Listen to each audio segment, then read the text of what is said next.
Assalamualaikum warahmatullahi wabarakatuh. Perkenalkan semuanya, saya Mutia Hasanah, mahasiswi Universitas Negeri Padang dari Departemen Psikologi dengan NIM 24011188.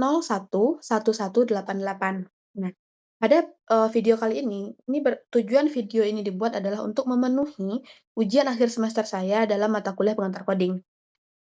Langsung saja karena saya sudah terkejar waktu juga, saya akan menjelaskan per baris dari program ini. Pada baris 1 sampai 11 ini merupakan sebuah, komentar. Komentar atau judul di dalam sebuah program, yang nantinya ini tuh tidak akan berpengaruh ke dalam output-nya.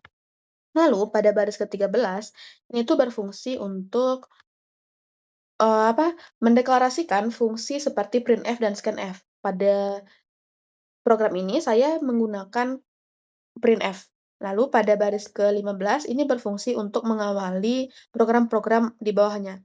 Lalu pada baris ke-16, ini nanti berfungsi data yang bisa saya masukkan itu hanya berjumlah 5. Lalu pada baris ke-17, ini berfungsi untuk mengarahkan pointer ke array data yang saya bikin. Lalu pada baris ke-18, ini berfungsi untuk perulangan.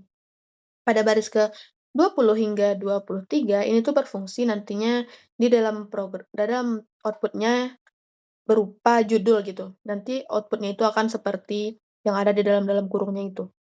Lalu pada baris ke-25 ini berfungsi sebagai sama seperti baris 1 dan 11 tadi, hanya merupakan sebuah judul di dalam program atau komentar.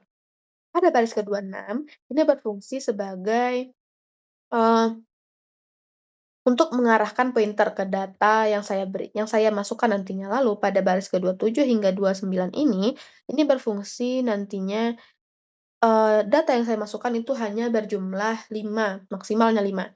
Lalu pada baris ke-32 ini berfungsi untuk mengakhiri program. Jika untuk melihat output-nya kita compile dan run.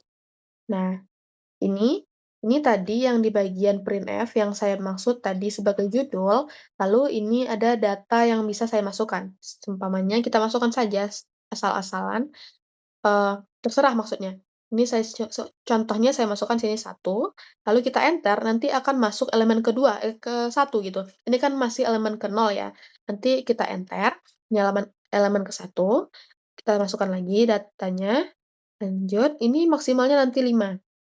Nah, ini kan ada elemen ke 0, elemen ke 1, elemen ke 2, elemen ke 3, elemen ke 4, yang jumlahnya itu 5.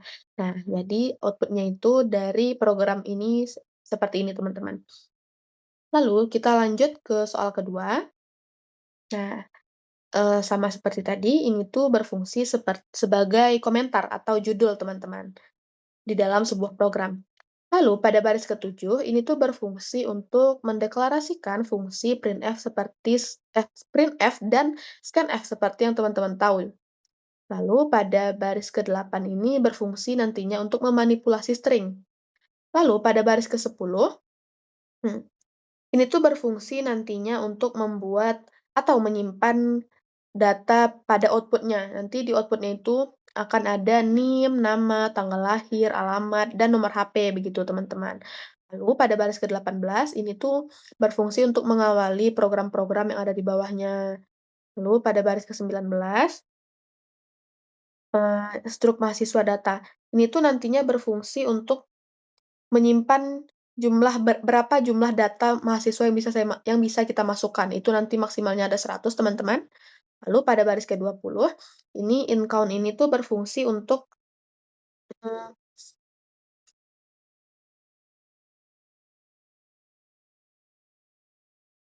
ini untuk menghitung variabel, jumlah datanya gitu. Lalu pada lagi ini tuh nanti saya jelaskan lagi ya maksudnya di output-nya. Lalu pada baris do ini maksudnya nanti akan menampilkan output datanya itu berulang gitu, teman-teman.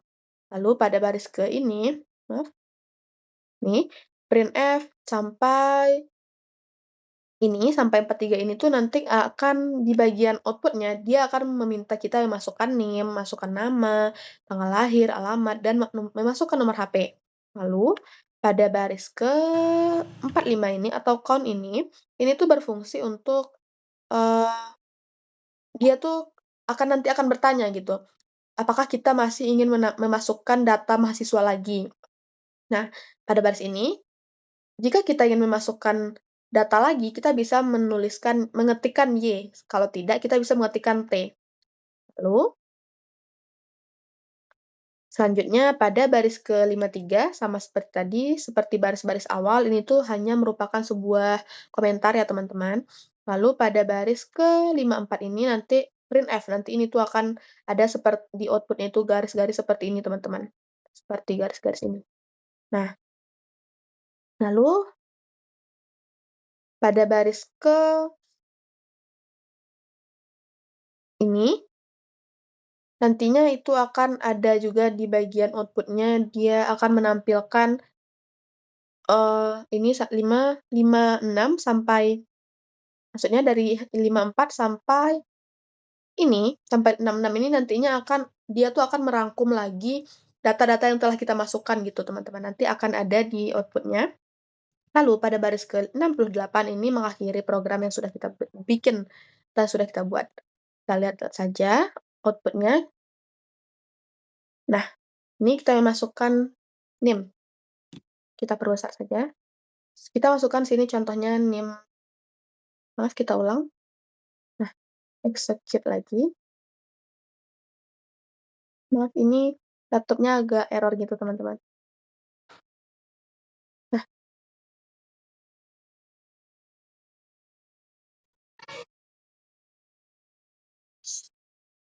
maaf. Nah, ini kita coba masukkan NIM saya. Lalu kita masukkan nama saya.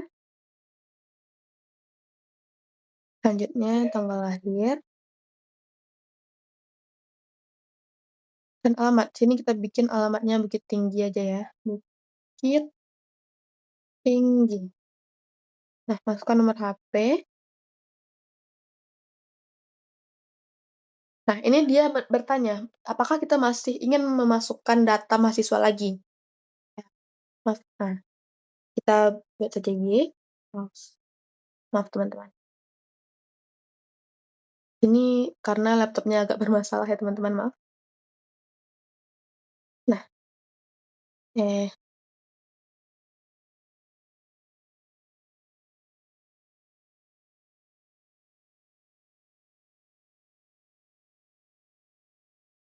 kita masukkan NIM saya saja.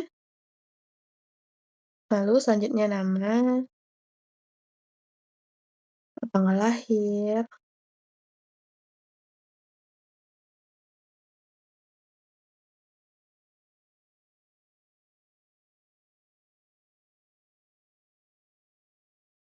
Nah, dia minta kita memasukkan NIM lagi. Kita masukkan NIM lainnya. Nama, ini namanya nama asal-asal aja ya teman-teman. Ini juga 29 aja lagi kita bikin. Real 2005, 6, 5.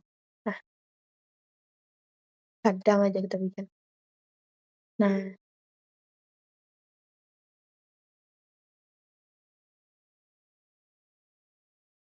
jika kita tidak mau memasukkan nama mahasiswanya lagi atau memasukkan data mahasiswa lagi itu, kita pencet T. Seperti ini. Cukup sekian dari saya. Apabila ada kesalahan dari tutur kata, saya mohon maaf. Assalamualaikum warahmatullahi wabarakatuh.